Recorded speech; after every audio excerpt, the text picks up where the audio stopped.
These videos are satiric reviews. You don't have to agree, but don't bitch about it. At WrestleMania 14, Undertaker would take on his brother. You know, for a while I thought about who I could get to review this match with me. And that's when it hit me. It's gotta be Zane! It's gotta be Zane! Wrestling With Regrets?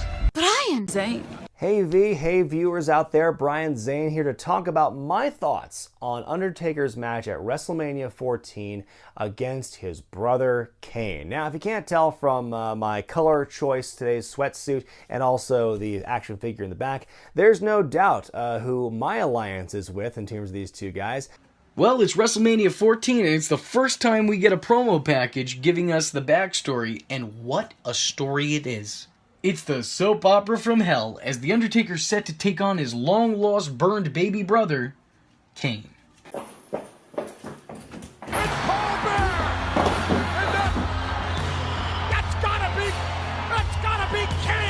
I just think that the build for this match, I think, was the biggest takeaway from me because they did a great job from Bad Blood 1997, and in fact, in the months before that, when Paul Bearer first said Kane is alive, from there to WrestleMania 14 was a really great example of long-term booking, long-term story building, keeping these two guys away from each other in the ring in an official match standpoint before their blow-off, we thought was the blow-off at the time, at WrestleMania. I thought that was just great. The whole story of Taker promising he wouldn't fight Kane and finally being goaded into it, I think was just a great build for all that. And I think, the match itself, I think was a great showing for both guys. It was physical. It showed that Kane is just this unkillable, Mike Myers and Jason Voorhees all kind of rolled up into one. Michael Myers, I'm sorry, rolled up into one for this just big monster. Probably the biggest threat Undertaker has had in his entire career at that point, because there was a point where they kept feeding monsters to Undertaker because that was the most realistic, kind of villain you could put up against him. So here's the ultimate, the final form, the ultimate incarnation of this true monster. What's more appropriate than someone who is a long-lost, estranged family member going after him? I mean, really, the story writes itself, and I think it was probably one of the better angles of the late 90s in the Attitude Era. The match starts with Pete Rose coming out and dissing the WrestleMania audience, certainly not making any friends along the way. Apparently the Big Red Machine takes offense to this and tombstones his ass. Which is weird, because Kane is a heel, and now he's taking out the guy who's pissing off the crowd, which is actually a face thing to do. But why think about it, because clearly the writing team wasn't. Undertaker makes an entrance including a dozen Druids all holding torches and extra dramatic music before that lightning bolt hits. And I just want to say, I'm very glad that we have a bunch of guys in black robes holding torches, because if it was a bunch of guys in white robes, it could be translated differently.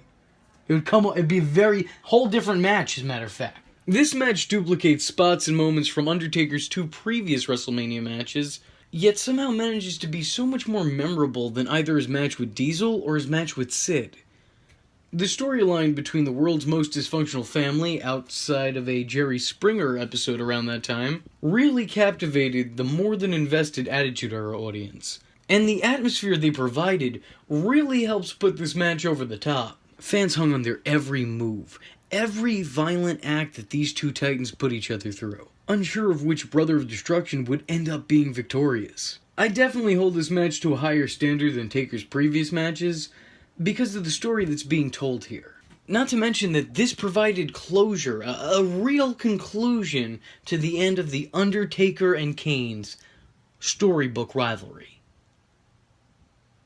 Well, at least the first chapter of that storybook rivalry. You know what? It was a really long book, but it's okay because we're going to have to read a few more pages from it a little bit later. But here's my biggest problem with this matchup, and it had to do with the finish. It was kind of a double-edged sword when you think about it, because the story is Kane, who is this complete brute and this complete monster, kicking out of two tombstones. No one has done that before. And then the final one, the third one that The Undertaker used to ultimately win the matchup. At the very end, once the referee's hand went down for 3, you can see Kane still make the effort to kick out. So it almost took more than 3 tombstones to take out the Big Red Machine, which in the context of this storyline, I think was great. It made Kane look incredibly strong. However, once you have Kane almost kick out of 3 tombstones, where do you go from there? Because these two, it's not like these two would never wrestle again.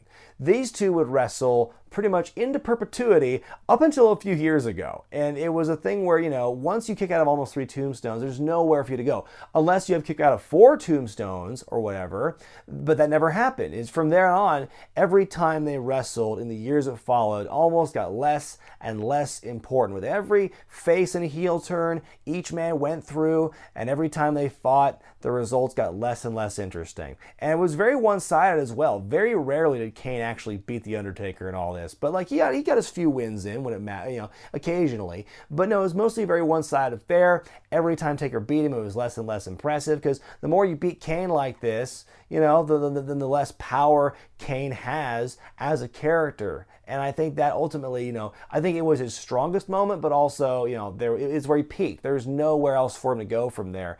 And so every time Kane wrestled somebody else, it was always good for him because he was always kind of the big monster. But against Taker, it really just kind of soured people on him for the rest of their feud, their ongoing on-again, off-again feud. But back to the match at WrestleMania 14, when you compare this match to all the other WrestleMania matches Taker had, and in terms of build and storyline and character development, really very few matches he had can top what WrestleMania 14 was, for all those reasons I listed. Now, as far as work rate, as far as how pretty the match was, might not be in the top 5 or 10 or whatever, but if you just look at the pure storyline and the character aspect, I think it ranks up there with one of the best WrestleMania Undertaker matches of all time in that respect. Following the match, The Undertaker doesn't even get a chance to celebrate his own victory. Kane, still a monster of a man at the time, doesn't even sell the loss. He and his father, Paul Bearer, instead put the boots to the dead man. So maybe it's not the end of a chapter. Maybe it's just the end of a page in a book with a lot of pages that has several sequels, each one worse than the last. This metaphor's gone on too far. I'm going to end it here. Real and instant classic. So with that being said, I'm the Social Injustice Warrior V Infuso, and if you like the words that came out of my mouth hole and you too want to become a VTard, don't forget to like and subscribe. There's plenty more where this video came from. Follow me on Twitter because, hell, why not? It's not considered stalking if it's on the internet, am I right? And don't forget to join the Discord. I don't have anything catchy to add to that, but just join it. Just go do it. And if you have a free moment of time and a free $1 to spare, then head over to my Patreon, where for just $1, you too could help keep this boat afloat. And if you don't have that $1, but you do have a free moment of time, then hit the share button. It will help me out tremendously.